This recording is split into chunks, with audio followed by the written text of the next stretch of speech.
43 years ago, I was on my way to work, and um, at that time I was living in my parents' house in Staten Island, New York. And I would ride the bus to work, and I would read this book. I'd been to a weekend workshop in Queens, and they wanted me to quit my job and move in the center. And I said, well, I'll read the book and see if I like it. And if I do, I'll move in. So I was reading this black book, and the introduction, I like that, the general introduction. And it says in the last page of the general introduction is, the divine principle revealed in this book is only part of the new truth. We have recorded here what Sun Myung Moon's disciples have hitherto heard and witnessed, we believe with happy expectation that as time goes on, deeper parts of the truth will be continually revealed. So I always wondered what that meant. And I let it go because I figured out eventually I would learn, because I had all this other stuff to read. And so I read it. I had the good fortune to attend the workshop at the IPEC Center in March of this year. And Reverend Kachi began his 3-day lecture by saying that this is the rest of the story, the rest of the revelation. And why did he say that? Because in this book, Divine Principle Conference, True Parents Life Course, he explains about Reverend Moon's life course and what it really means. So I listened to him a lot. I stayed awake and took a lot of notes. And I realized that this book is scholarly. It's a scholarly book. So what he means by that is, this being the rest of the story, is that if in this book, the chapter on Moses and Jesus is about 100 pages, and it explains the 3 courses of Moses, the 3 courses of Jesus, and this book explains the 3 courses of Reverend Moon. So it came true from 43 years ago. That was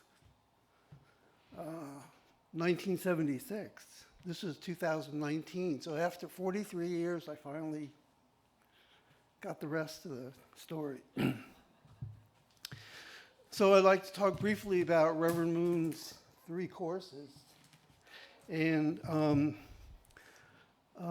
Myung Moon was born in 1920, and his first course went from 1920 to 1948.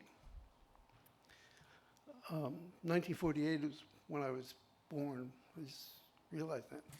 So 1920, 1948, and what happened during that first course? He met Jesus in April 17th, 1935. And if you remember the Al Cap video, which I recommend you see it if you haven't seen it, Reverend Moon talks about his encounter with Jesus. And so that was in 1935. And then Reverend Moon says, by the end of the Second World War, I had thoroughly received Divine Principle, this book. So in his first course, he meets Jesus, and then he does this book. And he says in the yellow book that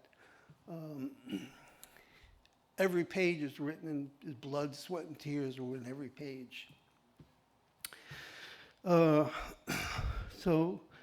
the second course was from 1948 to 1955. 1948, Father Moon begins the second course by going into prison on September 22nd, 1948. So he's in prison, and In June 1950, the Korean War starts. 3 million people died in that war in a very short time. And Father Moon walked out of that prison. By the way, it wasn't just a prison, it was a concentration camp. And usually people die within the first 6 months, but Father didn't. So he was released from Hong Lam prison on October 14th, 1950, and he went south with all the Korean refugees because the North Koreans had invaded the country. And he ended up in Busan. I talked about that in one of my sermons, how he crossed the river and so on. After the Korean War, Father started his, do you ever see the picture of the cardboard church? The cardboard church is not there, but it was next to a big rock. And this rock is part of Unification property. And there's a small house over this rock, so you can go see it. I recommend you see it if you can go. So HSA UWST was started on May 4th, 1954.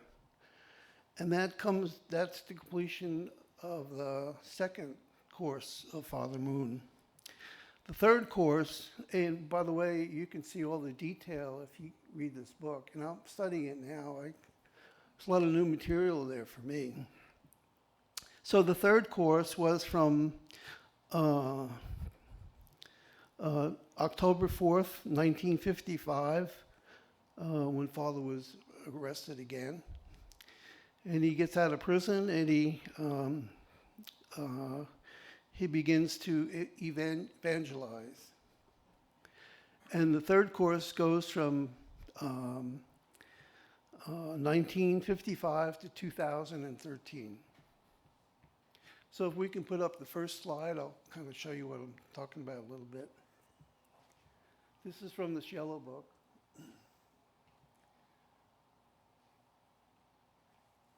Thanks. Vertical and horizontal 8 stages. So Father's course means he goes through 64 stages. So it goes like this way, this way, this way, this way, like that. So I'm just learning what all this means. So,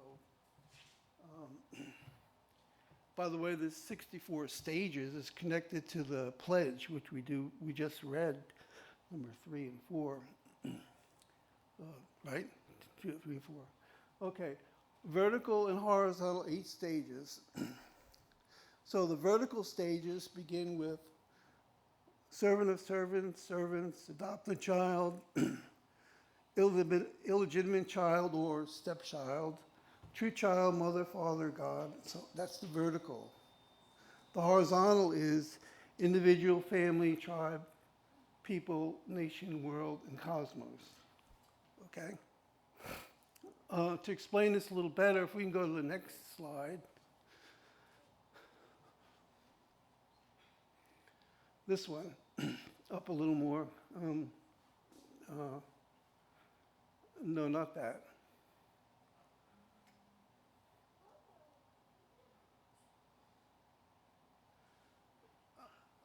No. That one right there. A little more. You're leaving out the cosmos. There you go. Okay, this starts from the individual, see there, and goes all the way to here.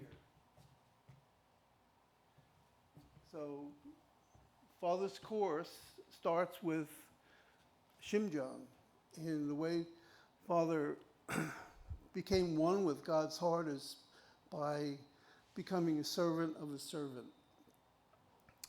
And when he was walking the streets as a homeless person, basically, he focused on, Father says, once he learned God's heart, then the principle fell in line. So it was from Shimjung, the thought, and then the practice. So, um, so it goes from the individual to the family, the tribe, people, nation, world, the cosmos. If you can go back to the first slide again. And you notice that in every stage, he's talking about 430, the tribal Messiah from the last slide. Can you go back just one more to the...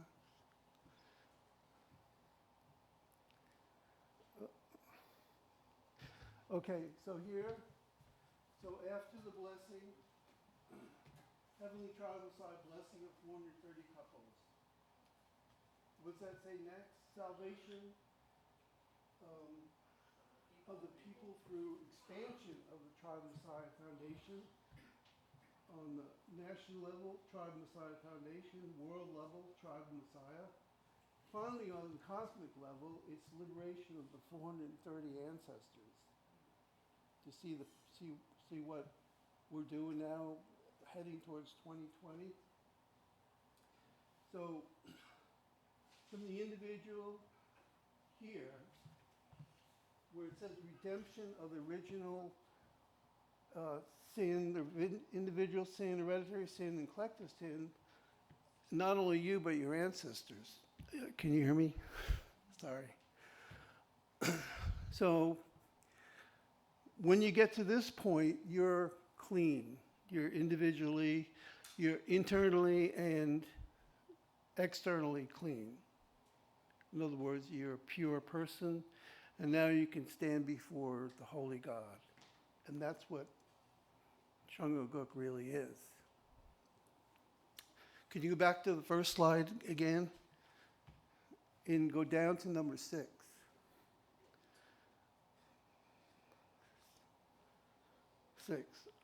So Reverend Kanchi explains each one of the 8 pledges and why we do them. So I like to, for example, we just did what, 3 and 4? So he says, this is the pledge to accomplish individual family goals. Number 4, this is the pledge to accomplish tribal, people, national, world goals. And number 6, I want to point out, our family, the owner of Chungoguk, pledges to become a family that moves heavenly fortune. So what's heavenly fortune? Anybody know? Heavenly fortune means being in the right place at the right time, doing the right thing.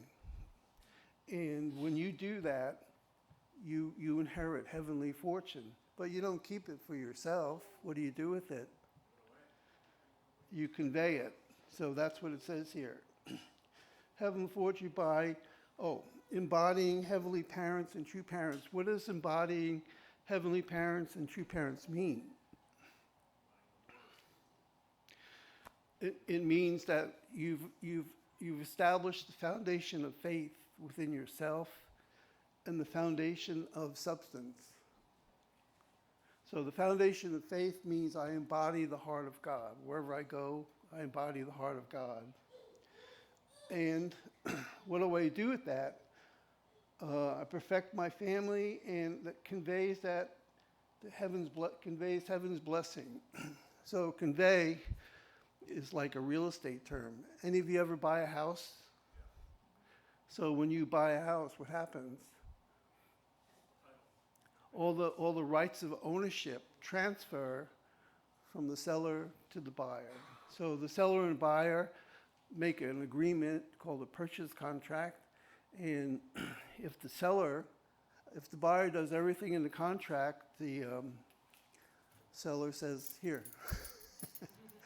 And now you move into your own house, and that's what convey means. So when you embody God, you're to convey heaven's blessing to your community. So when you're a child of Messiah, you're part of the community, right? So you're conveying heaven's blessing to your community. So,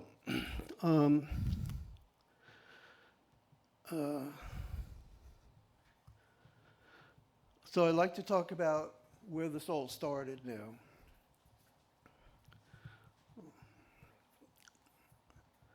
When Father was speaking at Madison Square Garden, he said, the Messiah comes not to be crucified, but to build a heavenly kingdom. And and Father's really on fire. And he says, with his hands. But the whole quote, that's a quote from Hebrews chapter 9, verse 28, where it says, Christ died once for all time, as a sacrifice to take away the sins of many people. He will come again, and not to deal with our sins, but to bring salvation to all who are eagerly waiting for him. That was the purpose of the Madison Square Garden speech right there from Hebrews. So I'd like to talk about servant of servants, what that means now.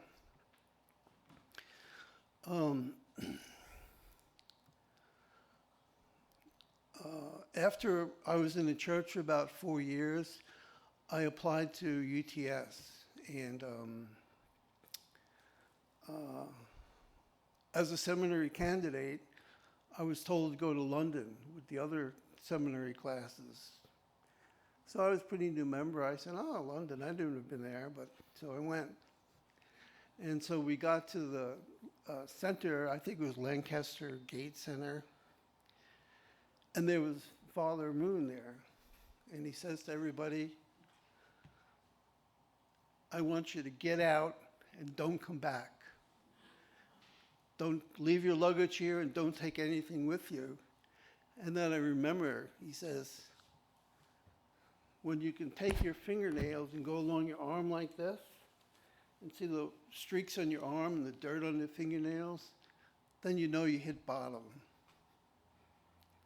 So I was a new member. I thought, oh, this must be a test to get into the seminary.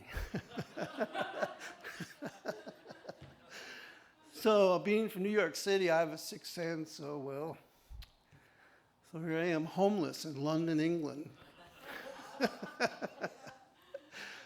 Living on the street with nothing. I think I had $5 bill in my, 5 pounds of money in my, nothing. So I was wondering what to do. I'm walking around the streets, and most homeless people, they stay up all night walking around and then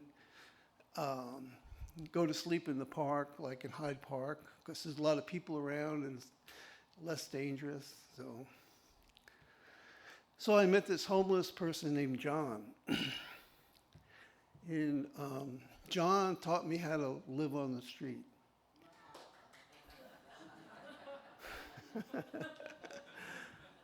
So I had nothing, So he taught me where to get tea and biscuits. That's what they do in England, tea and biscuits. And one time we slept in an abandoned house, and went to sleep. I don't really know John so well, but when you're on the street, you kind of your senses become alive. So I'm thinking, is he going to rob me and beat me up?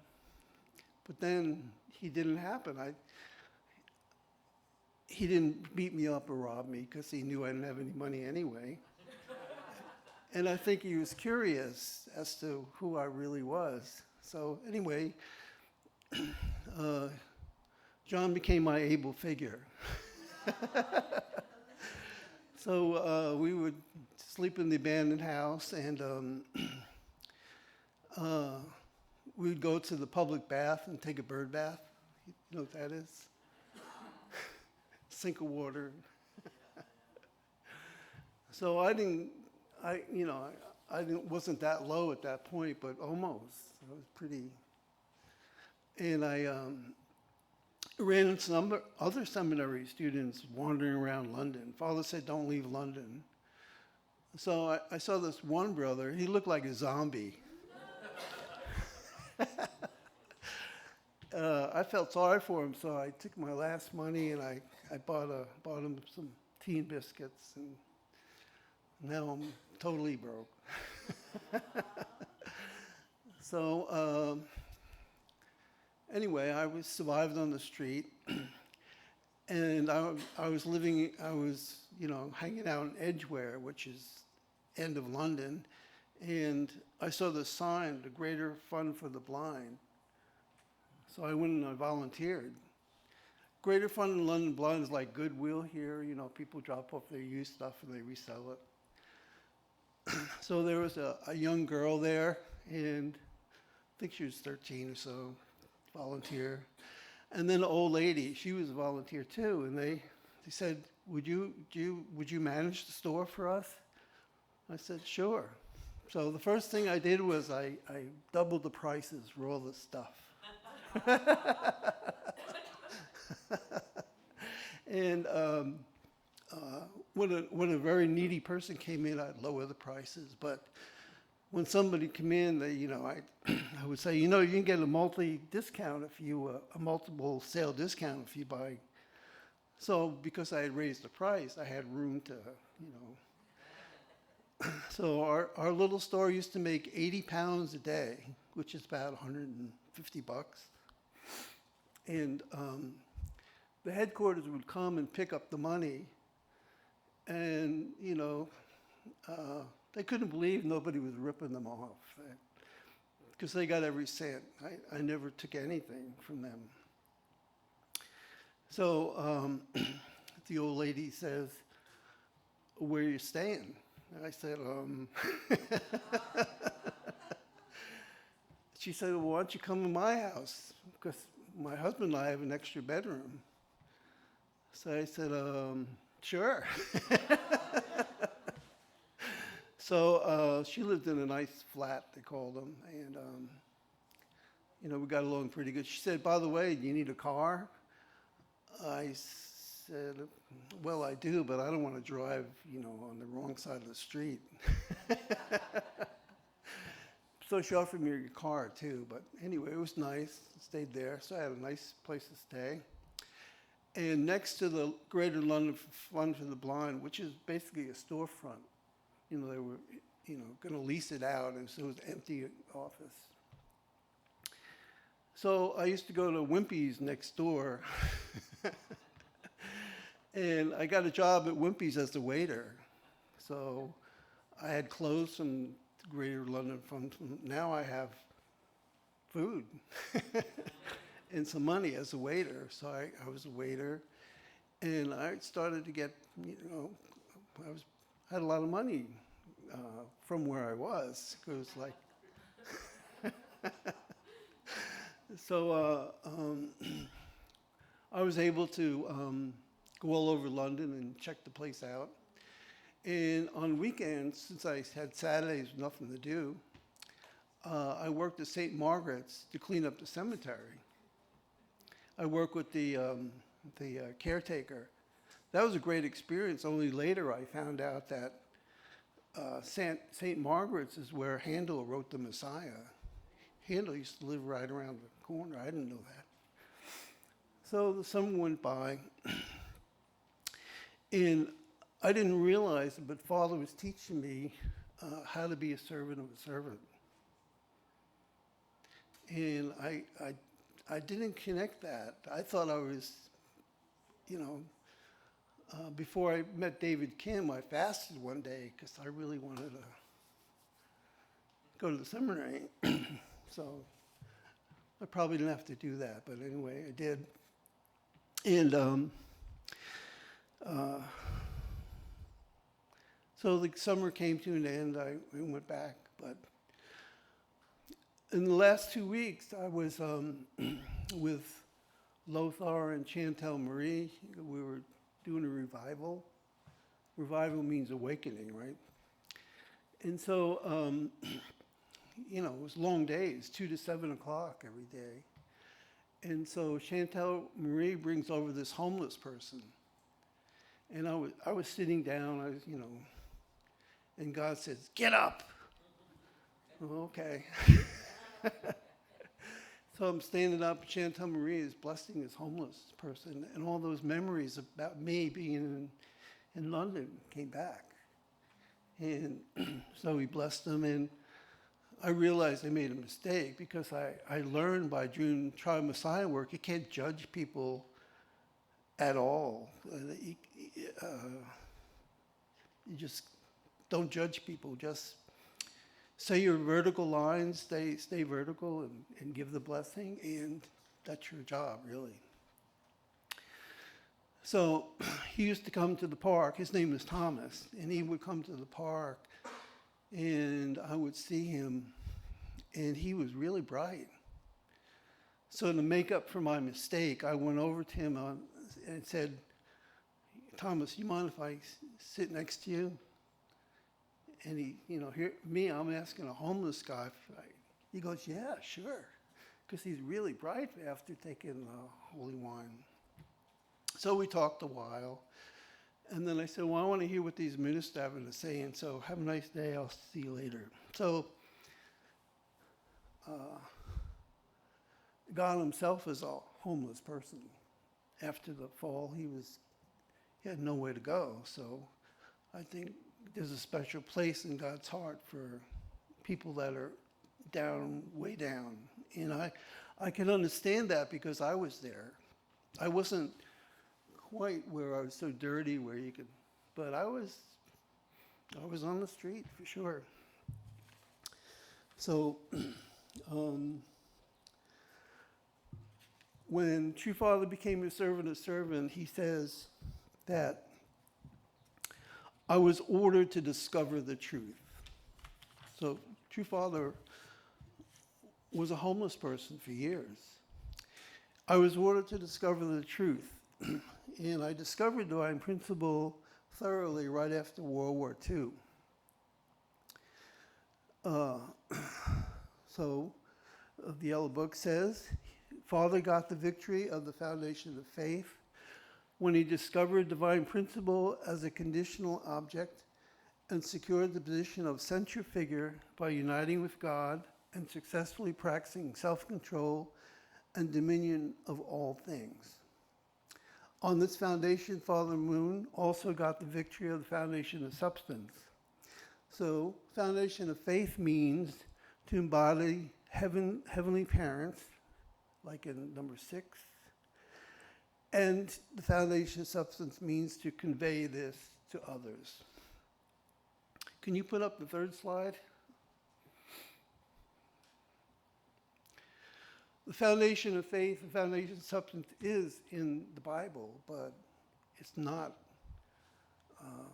those words aren't used. These words are used here. This is, I picked this because this seems to be where Father was talking about in the book of Hebrews in his Madison Square Garden speech. Let us go right into the presence of God with sincere hearts, fully trusting him. So if you're a servant, there's no one out there that cares about you. And you become very vertical and you trust God. You'll learn that on the street. For our guilty conscience have been sprinkled with Christ's blood to make us clean, and our bodies have been washed with pure water. So that's what you're doing as a trial Messiah. You're giving holy wine to clean people inside, and you're spraying them with holy water to clean them on the outside. Let us hold tightly without wavering to the hope we affirm, for God can be trusted to keep his promise. So that's the foundation of faith part right there. Foundation of substance is, let us think of ways to motivate one another to acts of love and good works. That's why you come to church, right? To help to motivate one another to do something. Let us think of ways to motivate one another to acts of love and good works, and let us not neglect our meeting together, as some people do, but encourage one another, especially now that the day of his return is drawing near. So I think Father picked Hebrews because Hebrews is the bridge from the New Testament to the Old Testament, and now Father's speaking about Hebrews at Madison Square Garden, which is also a bridge to the completed Testament. So Tribe Messiah, blessing the 430 couples will go on and on and on. But the tradition has to be set first. And those who are doing it are making the tradition. It won't stop in 2020. It will go on and on and on. So I want to show this video now. This video is Sergeant Justin Harding. He's a Marine, a jarhead.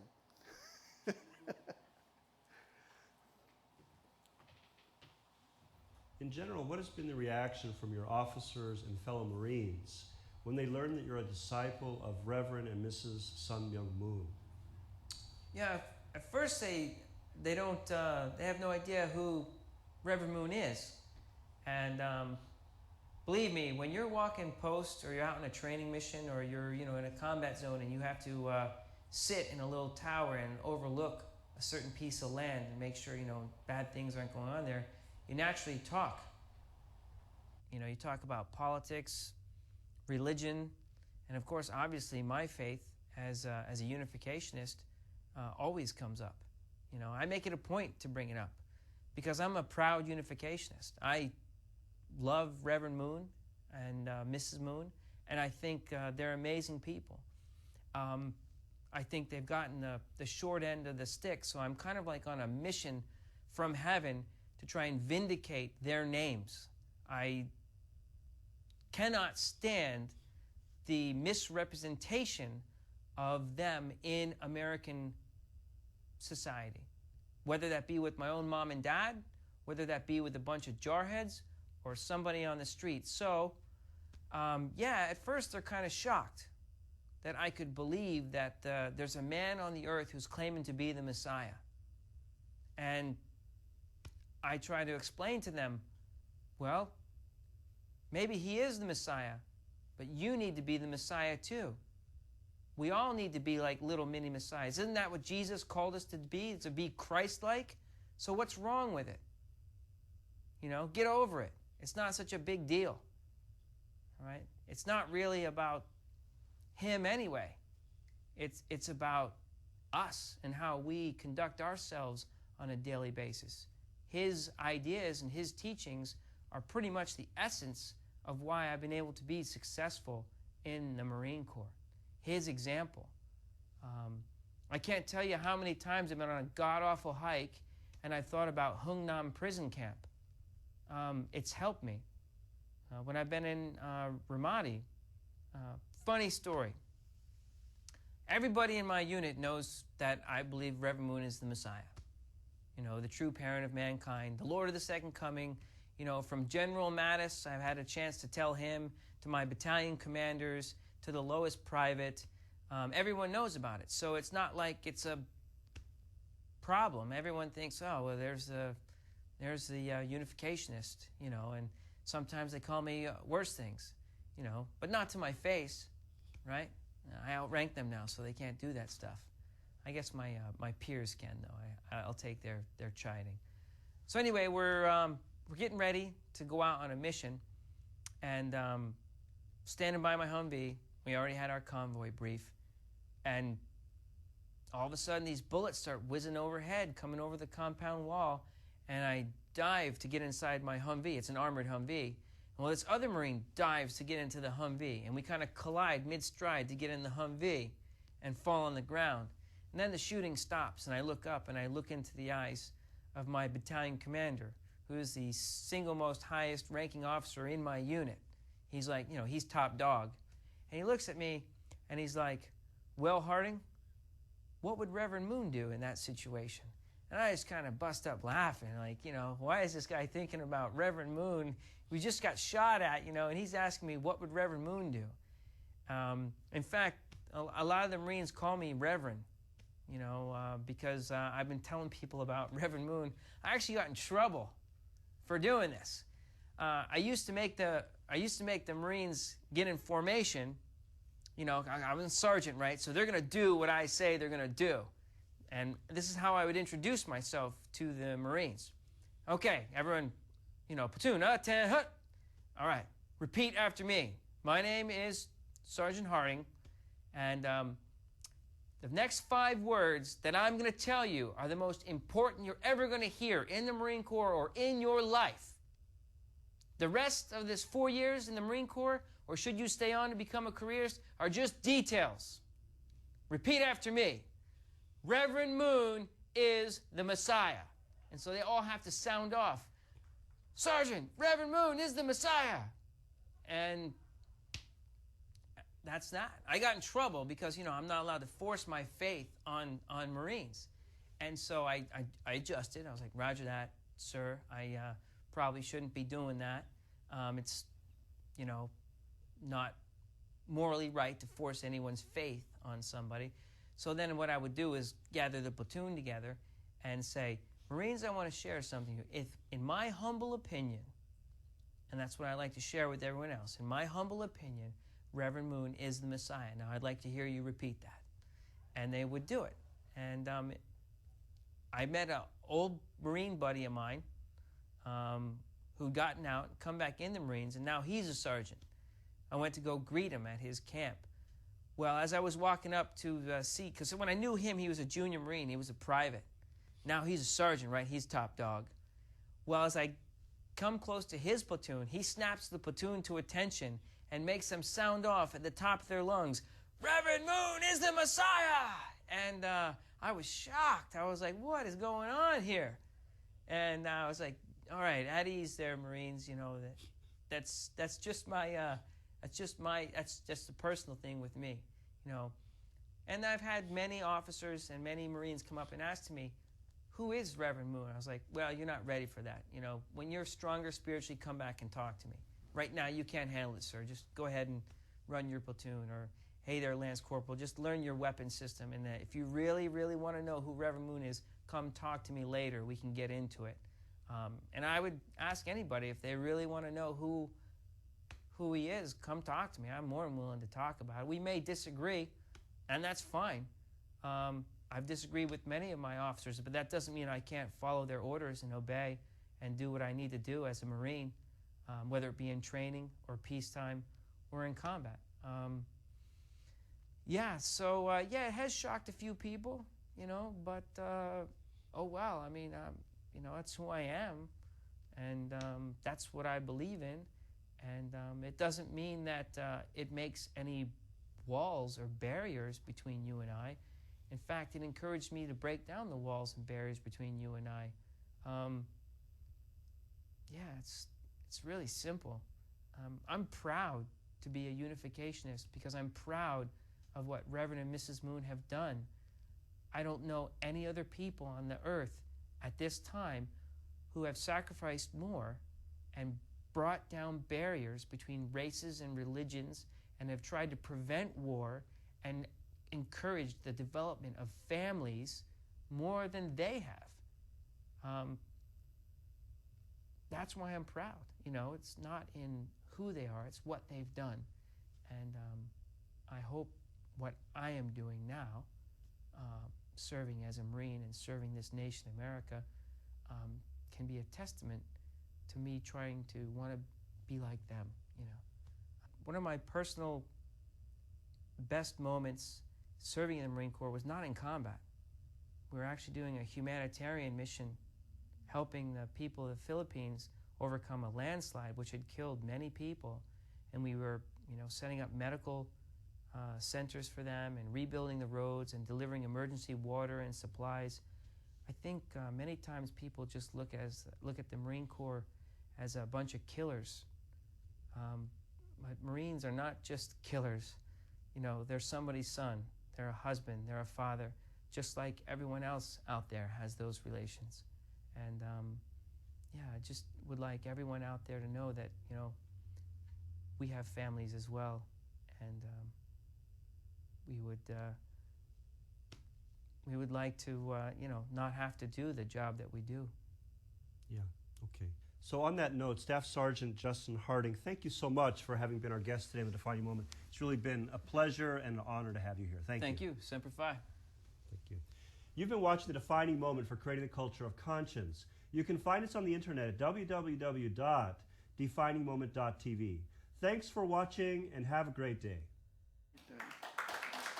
Semper Fi. So I was never in the military, but being in this movement, I feel like I have been. So I don't think more has to be said. You just have to go out there and do it. So you know what to do now, right?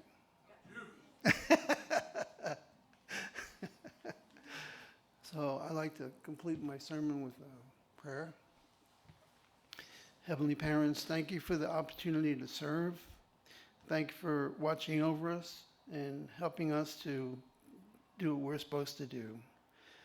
As we just saw in the video, it's really not about true parents. It's about how we live our life and the results we bring. Heavenly Parents, thank you for being with us. Thank you for being with each and every one of the people here. And I pray that we can have a great week. And I pray this prayer in the name of Donald B. and Upgarcher, a blessed Central family. Adieu.